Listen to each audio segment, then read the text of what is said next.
Bien, verán ustedes, estamos de nuevo ubicados en la sede de Eugenomic, aquí en Barcelona, y vamos a charlar durante estos próximos minutos con el doctor Juan Sabater Tobella. Les recuerdo que el doctor Juan Sabater Tobella es presidente de Eugenomic y especialista europeo en laboratorio clínico. Doctor, gracias por atendernos. Buenos días. Muy amable. El doctor Juan Sabater Tobella es un experto en farmacogenética y hoy con el doctor vamos a abordar un tema interesante, como todos los que abordamos con el doctor Sabater Tobella. Vamos a hablar, doctor, del cáncer de mama esporádico. Y permítame, como una breve, pequeña introducción, que haga una primera definición sobre esta enfermedad. El cáncer de mama esporádico es una enfermedad compleja, heterogénea y multifactorial en la que intervienen, doctor, usted me corrige si no es correcto, factores... Usted dígalo y después yo comentaré yo.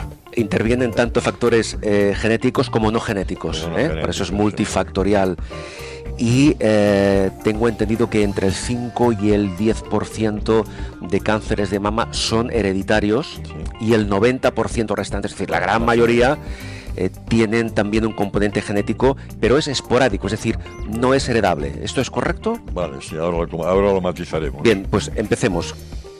¿Qué aspectos de esta primera definición quiere usted matizar para empezar? A ver, yo lo que quería es centrar el tema para que vean la cuantía del problema. Muy bien. Todos sabemos que cada día la gente dice, es que cada vez hay más cáncer. Sí. Hay más cáncer, ¿por qué? Porque vivimos más.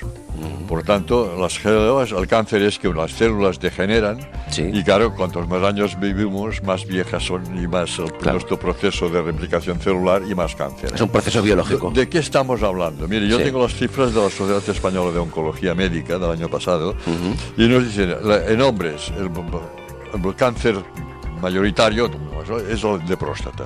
El año pasado hubieron 3.070 casos, nuevos casos de cáncer de próstata en hombres. Y en mujeres, pues el cáncer de mama.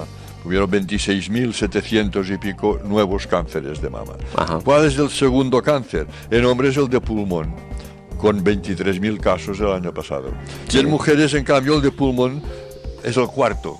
Pero claro, se está invirtiendo. ¿Por qué? Porque los hombres hace más años que fuman, sí, y las mujeres como hace menos años, claro, que fuman. Pero cada vez fuman más. Y fuman más. Y esto, claro, se está reinvirtiendo. ¿Y cuál es el cáncer más frecuente en ambos? El de colon, el colon rectal. Claro. Que da unos 20.000 casos en hombres y unos 13.000 en mujeres. Por tanto, vamos a decir que concretamente que una de cada 8 mujeres, sí, a lo largo de su vida, considerando su vida, aunque sea más, 75 años, las estadísticas, pues una de cada 8 va a tener un cáncer de mama. Es decir, el 12,5% de todas las mujeres van a tener un cáncer de mama. Es decir, cuando estás en el metro con una aglomeración, cuentas de 100 que cuentes, 12 van a tener cáncer de mama. Bueno, es decir, que es el porcentaje es importante, cifra muy importante y muy alta. También decir que hay más casos, pero también la supervivencia está mejorando, porque hay más, claro, fármacos, mejores tratamientos, y etcétera.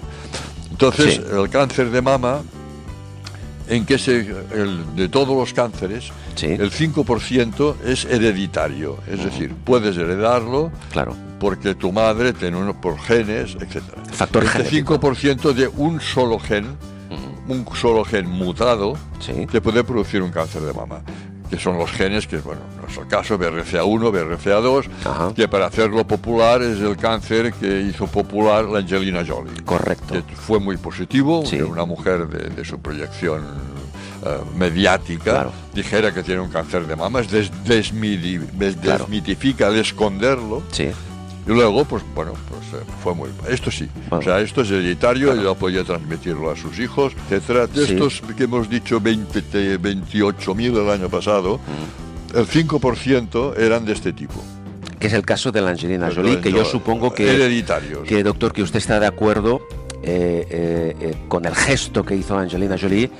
Sí, porque al final es desmitificar. Correcto. Antes la gente no hablaba de cáncer, decía un daño malo. Se escondía. Y se escondía y no se decía que se tenía cáncer. Y hoy se está desmitificando. Claro, porque como Angelina Jolie, entiendo que habrán muchas otras mujeres con el mismo tipo de cáncer. El 12,5% de todas las mujeres. Por tanto, desmitificar que una mujer tenga cáncer de mama. Correcto. Entonces, un 10%...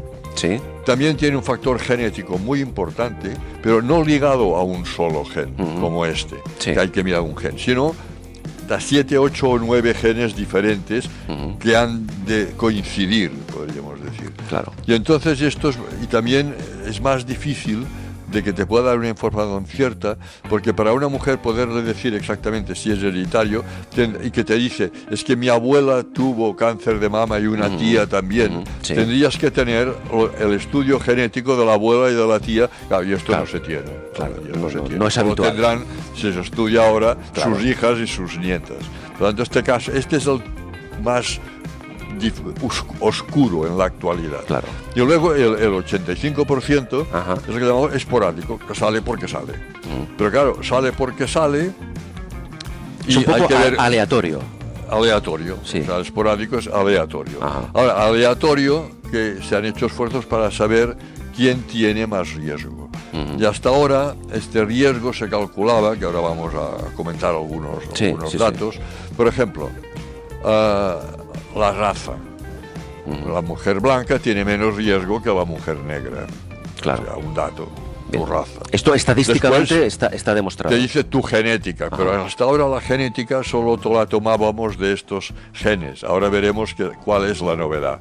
Muy bien. ¿Cuál es la novedad? Después te decía, pues que tu cifra de tener la regla de menarquia y la de la menopausia. Cuanto más pronto tienes la menarquia, o sea, cuanto más pronto la mujer le viene la regla, y cuanto más tarde tiene la menopausia, más riesgo. Más riesgo. Es decir, más años de exposición. Más riesgo en ese periodo. Desde que se inicia. No, la mujer que tiene una menstruación temprana y una regla tardía tiene menos riesgo. Al revés. Menos riesgo. Pero estos son datos que ya se conocen de años. Y incluso ya hay un programa informático de riesgos que se llama el Gail Test, que está promocionada por el National Cancer Institute de Estados Unidos, que entras edad de la regla, edad de la menopausia, antecedentes familiares, y te da un índice de riesgo. Entiendo. Después hay unos riesgos que son también conocidos y que entran, por ejemplo, no tener hijos, más riesgo. No tener hijos, más riesgo, mayor riesgo. Tener hijos, menos riesgo, pero amamantarlos, menos riesgo. Bien. O sea, lactancia materna. Claro. O sea, hay que fomentar la lactancia materna menos riesgo. como un factor de prevención. De prevención, menos riesgo. Sí. Anticonceptivos hormonales, más riesgo. Más riesgo. Terapéutica hormonal en la menopausia, que esto lo comentaremos otro día, más riesgo. Y todo esto te configura el poder decir a la mujer qué riesgo tiene. Pero claro, hoy ha salido unos estudios que ya relacionan la genética de la mujer con su riesgo de cáncer de mama, pero ya no el de la Angelina Jolie, para entendernos, sino el aleatorio. El esporádico. Por tanto, aleatorio. Este esporádico aleatorio ya tenemos pistas, y ahora podremos hablar de cómo se ha llegado a estas pistas genéticas. Correcto, que usted decía hace un momento, doctor Sabater Tobella, que este tipo de cáncer esporádico o aleatorio es el que sufre un mayor porcentaje de mujeres. Exacto. Sobre el 85%. El 85% no es ni el genético, ni el de muchos genes, sale porque sale. Pero es que, ¿qué añade riesgo? Todo lo que he dicho. Que esto ya digo, está en un programa informático que usted tiene un riesgo de 1,3 o 1,4 o de 2, etc. Pero ahora la genómica nos ha aportado en unos estudios que han sido impresionantes una cosa asequible y sencilla que nos añade el riesgo genético pero no del monogénico del gen, sino global, que es lo que vamos a comentar. Bien, antes de comentarlo, me gustaría saber, doctor Savater Toya, cuál es su opinión, porque hablamos de detección precoz, de riesgo, de medicina preventiva, de alguna forma. ¿Qué papel juegan ahí, por ejemplo, las mamografías periódicas en ese sentido? Claro. ¿Por qué tiene tanto interés lo que hoy voy a exponer, que es el motivo, que es lo que estos estudios genómicos? Para dos cosas. Una, porque acaba de salir ahora en septiembre del 2019 una disposición de la agencia, bueno, es el nombre en inglés, la Agencia Oficial de Estados Unidos de Medicina Preventiva, la que dice que hay que hacerlo, vacunarse, no vacunarse, etcétera. Que es la máxima autoridad de Estados Unidos. La máxima autoridad que marca la medicina preventiva en Estados Unidos, no en España, pero bueno, Estados Unidos merece su respeto lo que dice esta agencia. Evidentemente. Y es lo que se implanta en Estados Unidos, 300 millones de habitantes. Por tanto, ¿qué dice? ¿Qué nos dice? Las mujeres que tengan un alto riesgo de cáncer de mama es posicionamiento, hay que tratarlas con dosis bajas y dice de opción de 3 medicamentos, tamoxifeno, raloxifeno o inhibidores de la aromatasa, en el caso. Por tanto, las de alto riesgo está indicado de forma preventiva. Es decir, es un tratamiento farmacológico, pero preventivo. Que usted tiene riesgo y tiene 50 años, pero no tiene cáncer, tómase 20 miligramos de tal medicamento al día, esto. Por tanto, por un lado. Por otro lado, también la Asociación Americana de Obstetricia y Ginecología dice, señores, está muy bien, y hemos dicho, una mamografía a partir de los 50 años, cada 2 años, y etcétera y tal. Que es, por ejemplo, lo que se hace aquí también en nuestro país. Lo que se hace en este país, muy bien hecho y que se ha de hacer. Pero dice, oiga, pero esto quizás debería modificarse en función del riesgo de cada mujer. Claro. A la que tiene poco riesgo no hacérsela cada año, hacérsela cada 3 años. Y a la que tiene más riesgo hacérsela cada año. ¿Por qué?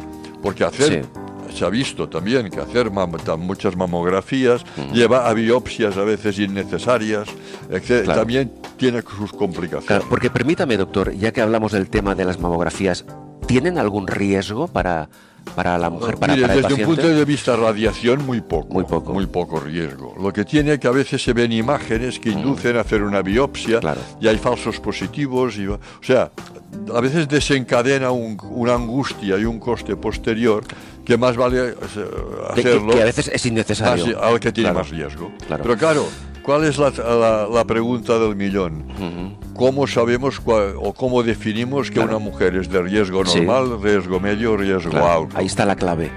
¿Cómo saberlo? ¿Cómo saberlo? Hasta ahora, porque claro, el posicionamiento de la medicina preventiva de Estados Unidos dice de alto riesgo, pero no se moja y no dice que es una mujer con alto riesgo. Claro, no lo define. No dice la de alto riesgo es a la que le pasa esto. No lo dice. Dice que la de alto riesgo hay que tratarla. Entonces la clave está en saber cómo definimos el riesgo. ¿Qué tenemos? Tenemos la fecha de la regla, la fecha de la menstruación y tal. Luego, unos hábitos de vida. Obesidad aumenta el riesgo, mucho. Obesidad aumenta mucho el riesgo. El sedentarismo aumenta, va ligado con la edad. El tabaquismo aumenta mucho el riesgo.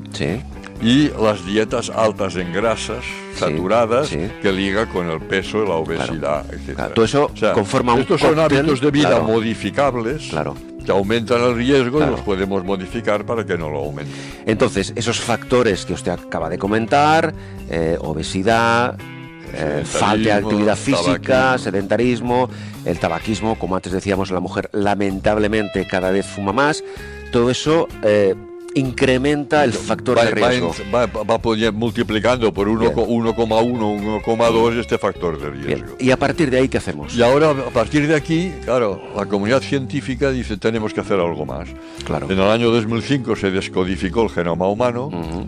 Entonces ya estamos viendo riesgos genéticos no ligados a un gen, como decíamos, sino a un conjunto de genes. Poligénico, que usted decía antes. ¿Qué se hizo? Esto se llaman los estudios GWAS, Genomic Wide Association Studies, quiere decir estudios genómicos de gran envergadura con mucha gente. De gran alcance. Y entonces se hacen en 2 fases. Ajá. La fase 1, relativamente pocos pacientes y muchos cambios genéticos para cazar cuáles pueden ser.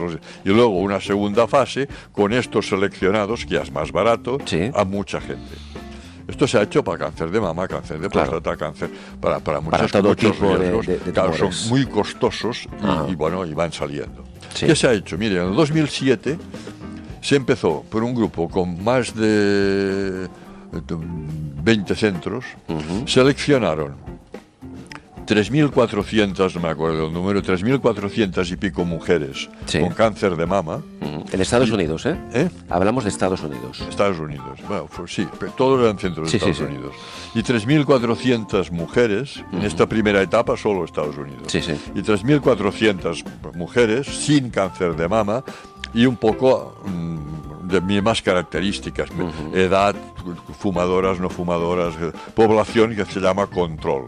Bien. Y a todas ellas les hicieron 300.000, a cada una de ellas, 300.000 cambios genéticos puntuales de su genoma. Es decir, esta molécula de ADN, la hélice. La hélice famosa, pues, de estos escalones, les miraron qué letra tenían en 300.000 escalones. Claro.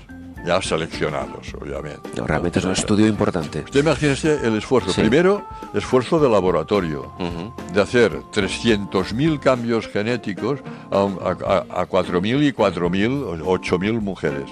Claro. Pero es que luego viene la interpretación de esto. Porque tú has de ver qué cambios están más en uno o menos de un grupo que otro. Y estadísticamente significativos. Entonces entran los macrocomputadores. Claro. Es un estudio exhaustivo, ¿eh? Aquí en Barcelona tenemos el Mare Nostrum, que ya teníamos el Mare Nostrum 4 o 5, y ahora, hace unos meses, que se va a lo amplían no sé cuántos. ¿Y qué es lo que lo ha bloqueado?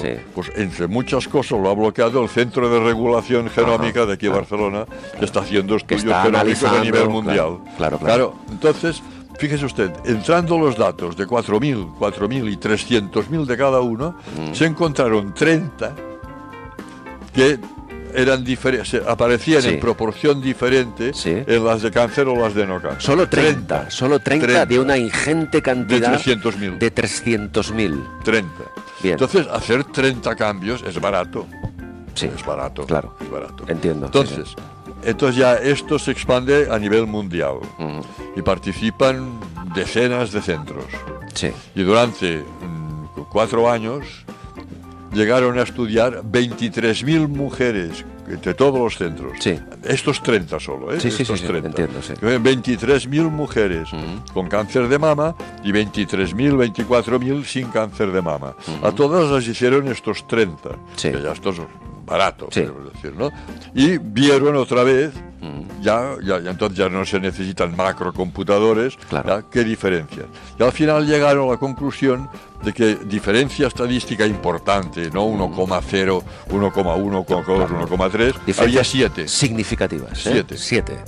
Y estos 7 te dan también un índice de riesgo de cáncer de mama esporádico, genético. De estos genes aleatorios que se han encontrado. Entonces tenemos... Con todo lo que teníamos al principio, del que he dicho del test, de la edad de la gravedad, más esto, sí que te da un riesgo de cáncer de mama, ya muy aproximado, digámoslo así. Riesgo, que te dice, tienes un 30% más, un 40%, no quiere decir que lo vas a tener o no. Tu riesgo en relación a la población de general. Riesgo, entiendo. Si la población general es un 12,5, tú tienes un 25, un 30 o tienes un 8 o un 7. El que corresponde. Por lo tanto, aquí viene que falta definir qué se considera un riesgo alto. De 12.000 quizás podría ser las que tenga. Esto ya lo ha de definir cada grupo. ¿Y eso de qué depende? Es decir, el hecho de definir cuál es el concepto de factor de riesgo elevado, ¿de qué dependerá de cada centro. De cada centro. Y de cada grupo. O sea, por tanto, ahora nosotros hemos hecho ya bastantes de estos tests y de algunas mujeres no es infrecuente que te salga el doble. O sea, el doble. ¿Que doble el porcentaje de riesgo? Que quiere decir que esta mujer no tiene el 12,5 de todas. Ella Ajá. Ella a nivel en relación a este promedio. Ella a nivel individual. A nivel individual tiene un 25, el doble, o sea, un 25. Claro. Y algunas nos ha salido 2,7, 2,8. Es decir, te acercas al 30 al 40% de riesgo. Entonces, claro, aquí es donde dices, vale la pena los 20 miligramos de lo que dice Estados Unidos, y en estas mujeres hacer las mamografías más frecuentes. Bien. Es decir, que... Por tanto, y a la mujer que le sale, que tiene un 7 o un 8%, o sea, menos, pues no va a hacer falta una mamografía cada año, cada 2 o cada 3. Bien. O sea, personalizar las medidas preventivas, ya sean de tipo de chequeo, o sean, si hace falta, la definición, de tomar algún medicamento preventivo. Claro. Y ese es el papel fundamental que tiene la farmacogenética, en este caso, la posibilidad de prescribir a cada paciente, en este caso a cada mujer, la dosis o el tratamiento preventivo adecuado en función de su factor de riesgo. De su riesgo personal. De su factor de riesgo. ¿Esto se está llevando a la práctica actualmente? Mira, muy poco, porque, a ver, lo que le ha dado fuerza a que se haga esto es la disposición de medicina preventiva de Estados Unidos, que dice las de riesgo alto, nos posicionamos y decimos tratarlas con dosis bajas de uno de estos 3 medicamentos. De los 3 medicamentos. A partir de aquí, claro, el esfuerzo es decir que es un riesgo alto. Claro. Y la genómica nos ayuda mucho. Yo creo que el concepto está muy claro, doctor, pero a mí me gustaría ahora centrar un poco el tema, la exposición que usted ha hecho aquí, ahora, en nuestro país, en España, en Cataluña, en Barcelona. ¿Qué se está haciendo? Se está haciendo muy poco. Se está haciendo muy poco por desconocimiento. Primero, se desconoce que hay el test genómico. ¿Se desconoce, perdón, por parte de quién o de quiénes? De los ginecólogos. Por ejemplo. De los ginecólogos. O sea, un porcentaje importante de ginecólogos desconocen ignoran que existe test. esta prueba genómica.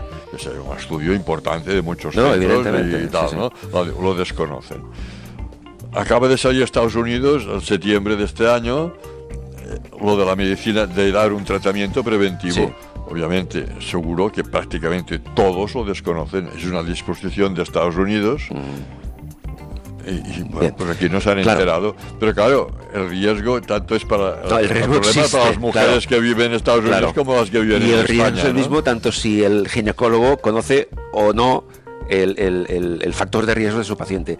Y yo quisiera preguntarle, ¿y ahí Eugenomic qué papel juega? Entramos nosotros, ¿qué hacemos? Formación, divulgación. Formación para los profesionales, para los ginecólogos en este caso. ¿Qué hacemos nosotros? Pues estar al día de lo que se hace en Estados Unidos, lo que dice la FDA americana, lo que dice la EMA, la European Medicines Agency, la americana europea, lo que dice la EMS, que lo comentaré tal, la agencia española, y bueno, estar al día. Y de esto que estamos al día, hacemos cursos, hacemos divulgación a través de nuestro blog, y cursos y seminarios. Y bueno, a los cursos viene el que quiere venir. Evidentemente.